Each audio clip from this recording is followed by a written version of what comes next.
Nityanandam. In this video, in this presentation, we are going to be understanding about some of the scientific researches that have been conducted on the third eye. First, we are going to be understanding what is science. Science is that which can be repeatedly tested and verified in accordance with scientific method using accepted protocols of observation, measurement and evaluation of results.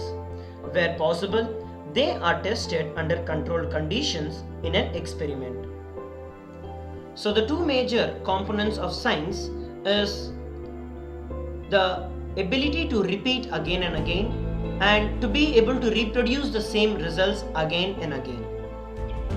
Over 20 decades of contribution to scientific and research community by His Divine Holiness Bhagavan Srinityananda Paramashiva. The first thing that Swamiji has proven scientifically is that the third eye activity is real. It is quantified through the brain research of His Divine Holiness Bhagavan Srinityananda Paramashiva. The awakening of the third eye is also mentioned in our Shastras, in the Vijnana Bhairava Tantra, Dharana 8, Sutra 31. Paramashiva, in his very own words, reveals the awakening of the third eye.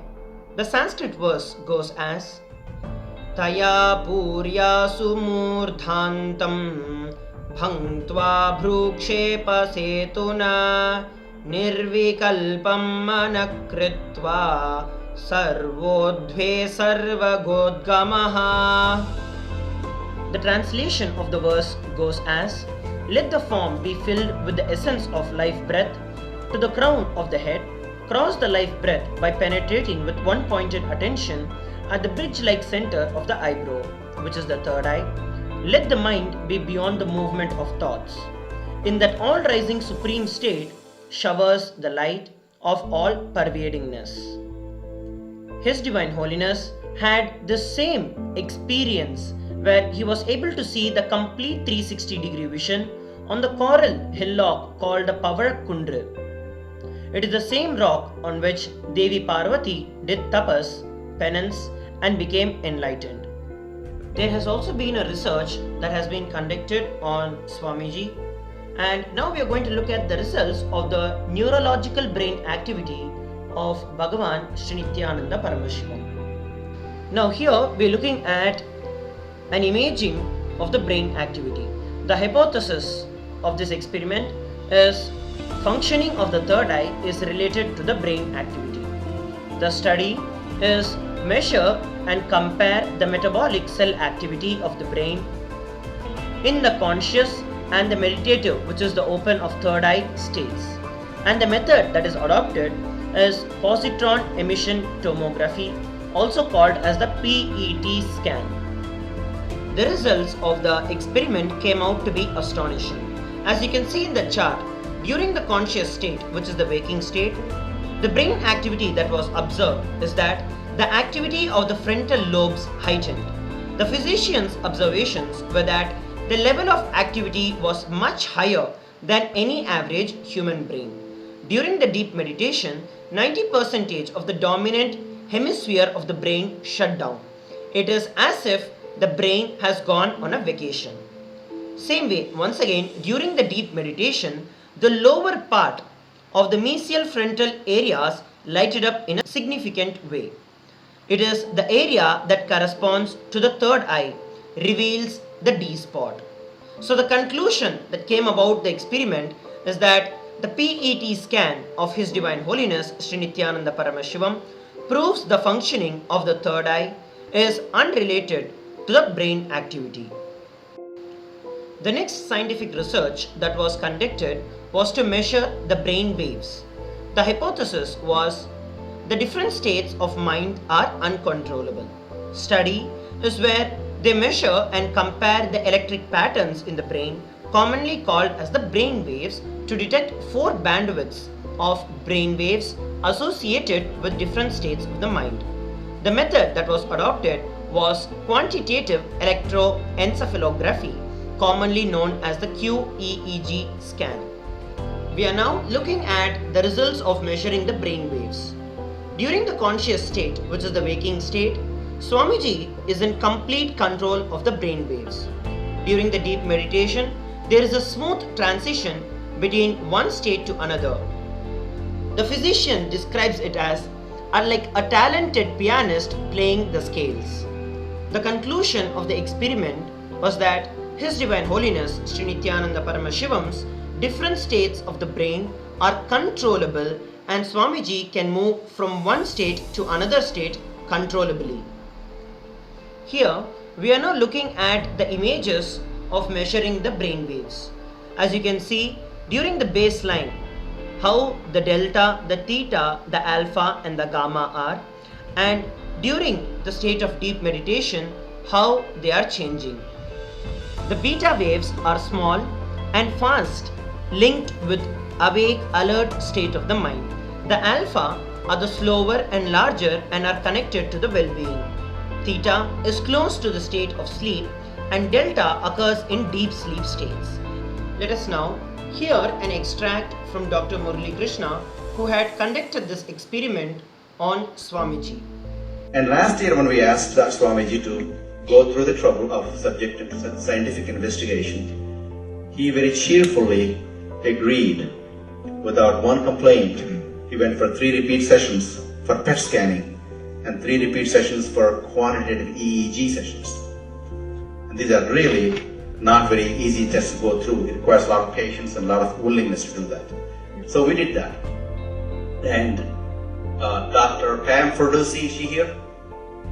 She's been very helpful, along with Dr. Rui in arranging the quantitative EEG, the huge team of people, neuropsychology team at Jim Thorpe Center at the Texas Southwest Medical Center.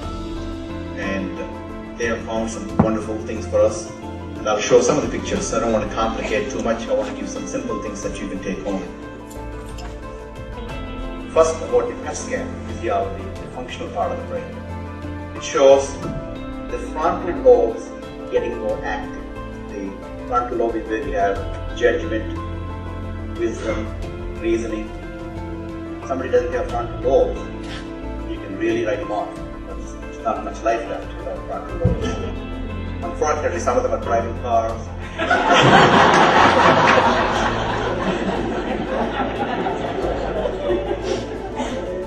Yeah.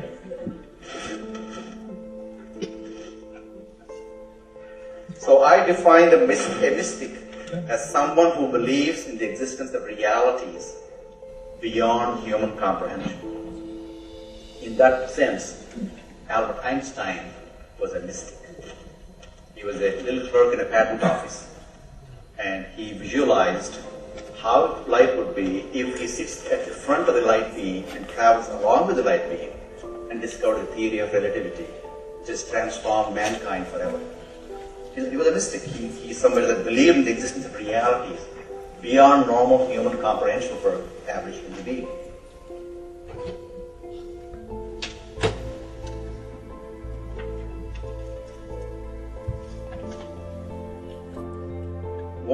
One who inspires a sense of mystery and wonder. Here are some of the brain scans I'm going to share with you. This is alert, non-meditative state. If you look at it, let me see, okay,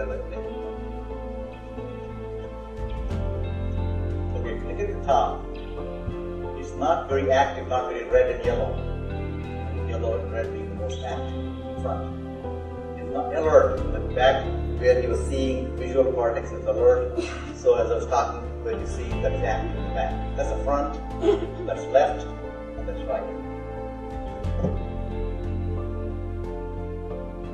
Next.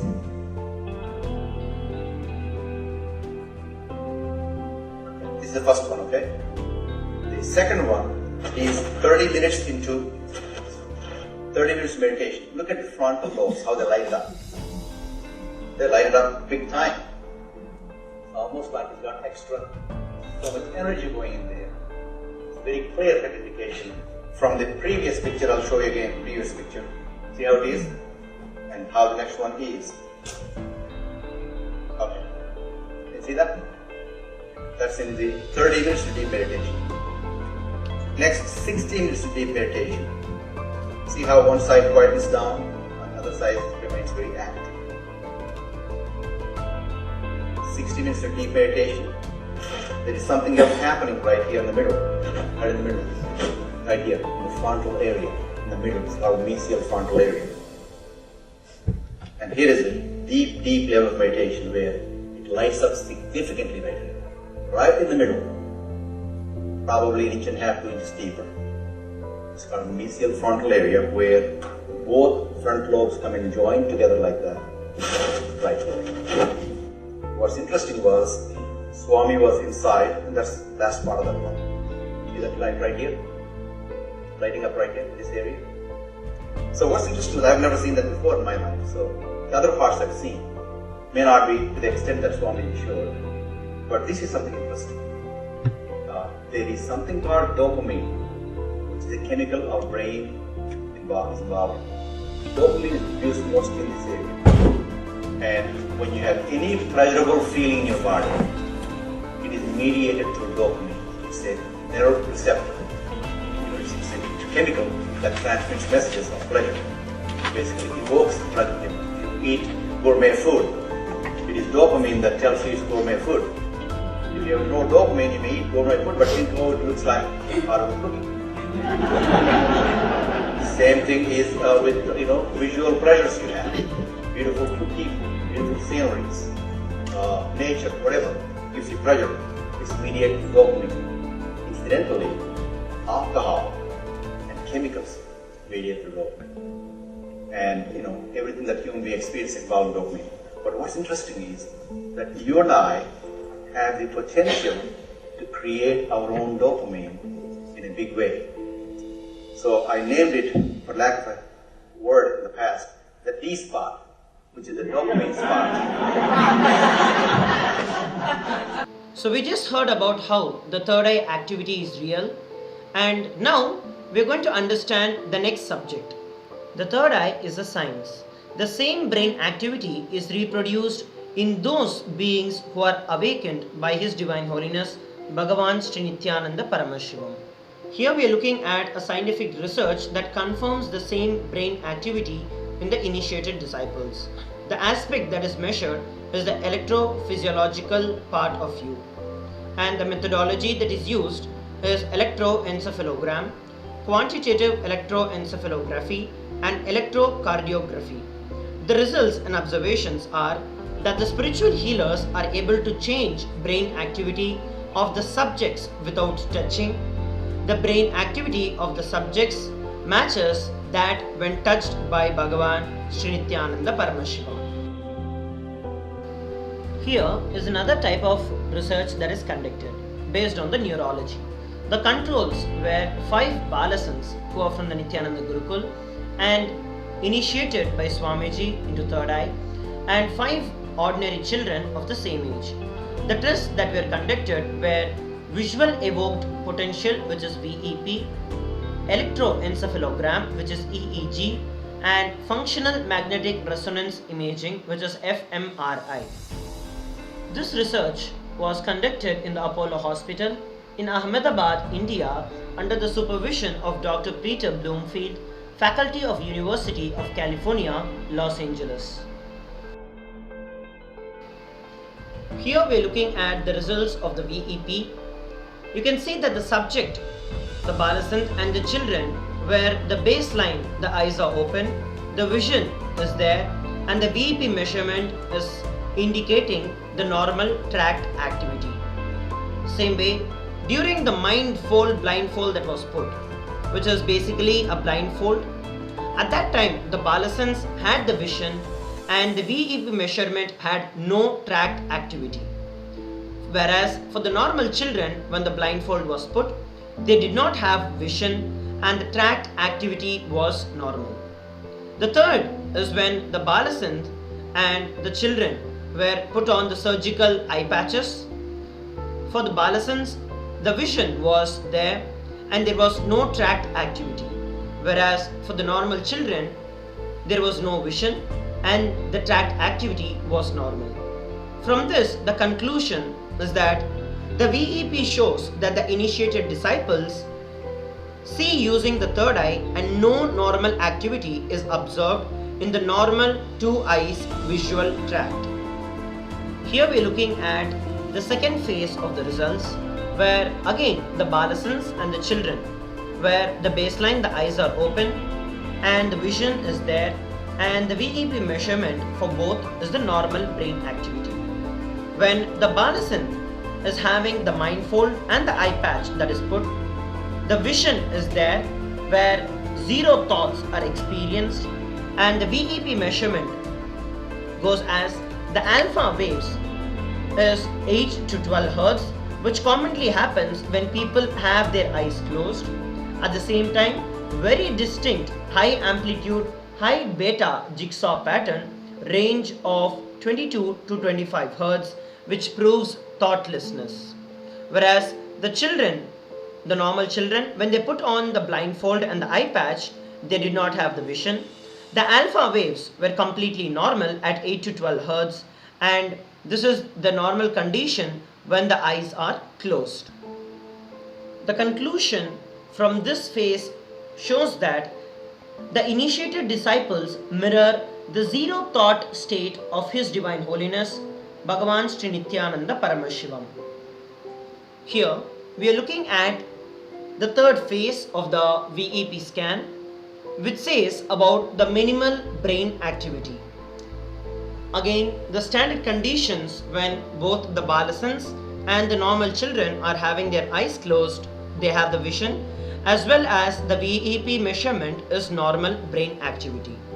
When the blindfold is put on and images are projected, the adolescents are able to have the vision and there is very little brain activity.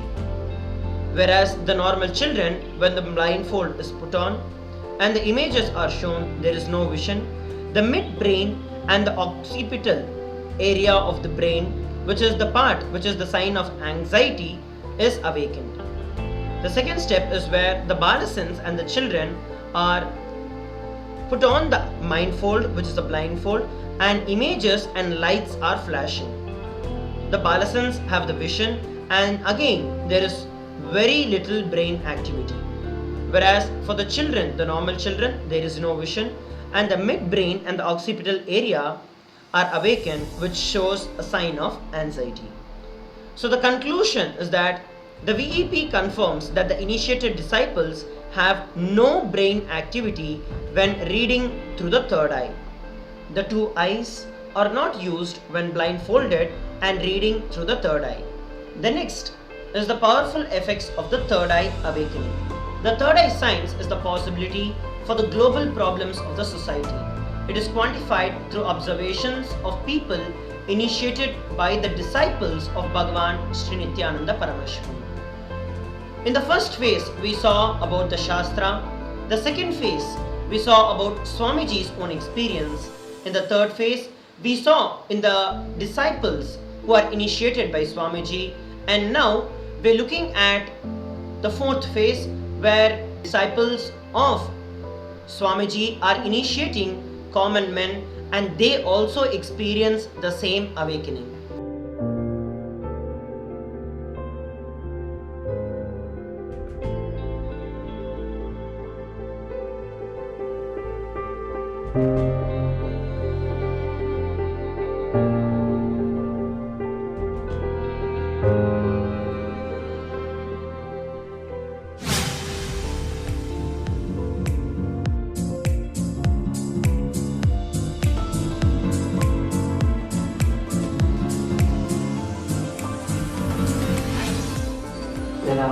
મેં મંત્ર બોલ્યો તો પછી મારા ગુરુજીને યાદ કરીને પછી બોલ્યો.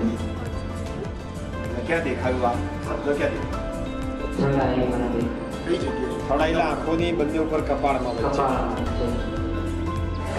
અને આ દીકરી આંખમાંથી એક વાર તો દેખાઈ જાય. Nityananda, I am Nityananda. I am part of the thousands of people whom Swamiji has initiated to be able to manifest extraordinary powers. One of the extraordinary breakthroughs that I had in the past 5 years was very recently when I visited the Blind People's Association here in Ahmedabad. It was for the first time I saw the blind children, the visually impaired children, with his one blessing. Swamiji just told that through me, he blessed me to be able to be one of his Divya Shariras, to be able to carry and radiate him through my body. And he told me that I will be able to initiate all of those children for them to see.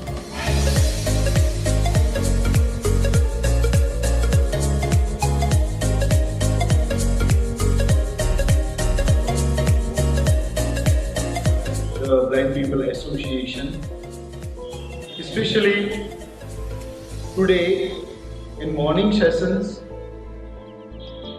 I am surprised to share that most of the participants, they could read words having with the blindfold.